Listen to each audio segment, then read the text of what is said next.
And so the call is that Trump is putting loyalists in and disruptors versus his previous administration where he was coming to Washington unprepared, surprised he won, and he trusted a lot of people and he hired a lot of insiders and he had to fire a lot of them and then still struggled a lot of, still had a successful administration. Is that the way you're seeing this? Is it that simple, or is there a little bit more of a nuance going on here? And is it really candidate by candidate? Like you said, Rubio, maybe less so of that loyalist disruptor and a little bit more of that Washington person.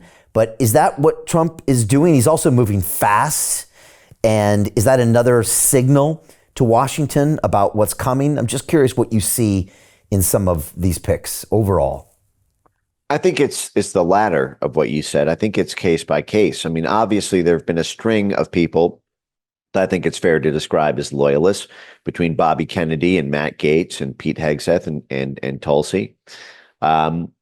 Although we have not seen, what Tulsi will do with power. The fact is, Jeff Sessions also was seen as a loyalist. And then as soon as the heat was applied around Russiagate, he recused himself, basically allowed basically gave a Justice Department green light to what would become the single biggest attack dog of the blob that obstructed, frankly, all of Trump 1.0 up until year 4. I mean, it wasn't until July 2019 that Russiagate collapsed, and that was only because after 2.5 years of investigations, hundreds of millions of dollars in legal fees racked up by all Trump insiders and the White House. I think that there were probably several foreign policy decisions that were only made by the Trump, inner hive mind as an accommodation to the pressure generated by Russiagate. I think everyone saw Jeff Sessions as a loyalist moment one. And by the way, I'm not making an opinion on Jeff Sessions. He seems to me like a fine guy. I don't know him personally, but the fact is I think there was at least the perception that he was simply untested, even though he seemed like a loyalist at the time, once handed power. That was not how power was wielded. I think there's an open question around many of the folks here. It's a different thing when you're on the outside spectating the game than when you're in the fight taking the hits. And every single one of these cabinet members are going to be taking hits. They're going to be taking hits from strange southpaw angles they've never seen before, and you can't train for. They're going to be taken at the legal level. They're going to be taken at the media level. They are going to be surrounded by careers inside the agencies who are going to be poking them with pointy spears. Every little thing they do is going to be tightly monitored. Every secretary in every one of these offices is going to be looking for whether or not they put the thing in the burn box if it was classified, or, if, any number of ethics probes. And, there's so many tripwires. It's, you don't really know it until you're in it. And so there is that. But again, when Trump went on Joe Rogan, I think the secretary position he talked about most vividly was the Secretary of State position. How many people were lobbying him to be Secretary of State? How significant that post was in terms of projecting American power abroad? Well, one of these things is not like the other. Marco Rubio is no Trump loyalist. Marco Rubio was working 6 months ago with the Hillary Clinton network to Trump-proof the incoming administration. And now he's been handed the keys to the kingdom for all of U.S.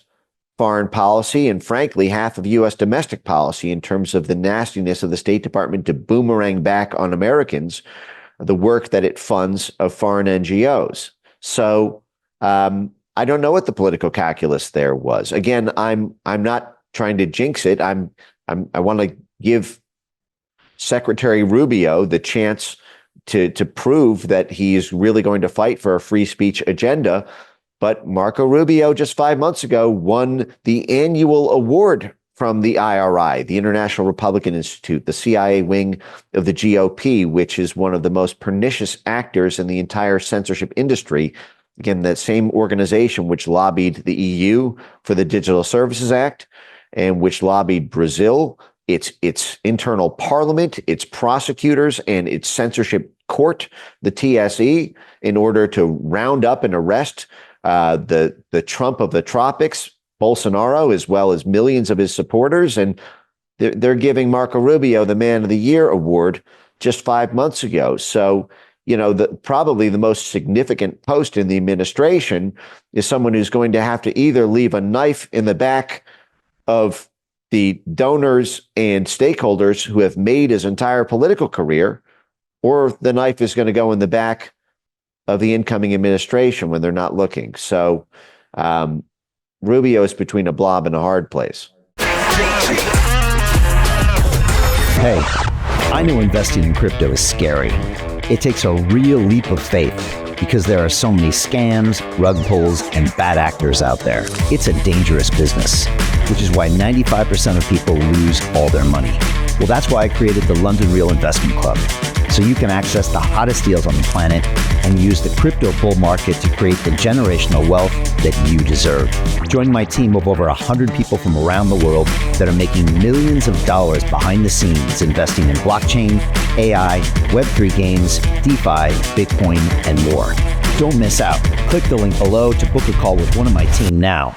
But hurry, this bull market will end soon.